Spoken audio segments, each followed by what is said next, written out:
Ya dai. Yawwa. Anu. Yawwa. Kulashi. Amma dona. Kai.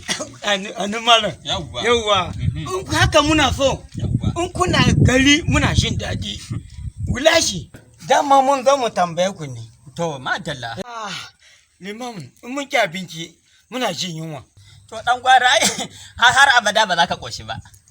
Dalili ai shi abincin za a ce shi bismillah ake amma ko ai ba bismillah to muna yin addu'a kuma dan gwari kam salamu alaikum amma alaikum salam madalla akuli ma uci usulima ha salamu alaikum madalla dai ban judde ko yabba yo hai na je gidanku madalla ai aka ce mani kana nan yabba kana nan masallaci na ce wata ko ka taho direban shin kenan yabba sanne kullum matata in ta dawo islamiya sai ta zo man da tambaya to na ga za ta kuro ni ai na ce hai barin zo same ka liman to madalla sai maka tambaya Allah ya sanna da Allah ni dai kaga to na san sunan shi da fillan shi nyiri amma don Allah da larabci fa da larabci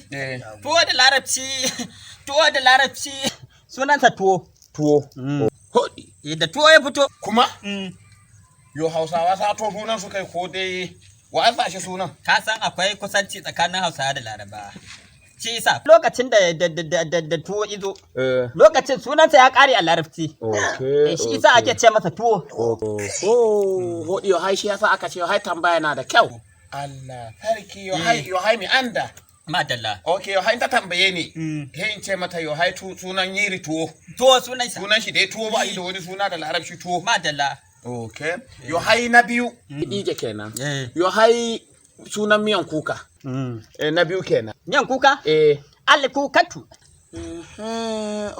yo hai alkukatu alkukatu abaja alkukatu alkukatu alkukatu to akwai wata goggon mu sunanta tatu in na manta hai in tuna alkukatu tatu kenan alkukatu san a kasar Larabawa a nan aka fara cin kuka wani balarabe ne da ita sai kama kuka shi isa ake ce mata kuka kuka to dama wani da ya ce man wai wanda suka fi kusa da Larabawa su ne Yarabawa yasa su ne yaso ya kama to kar manta bari in je to madalla alkukatu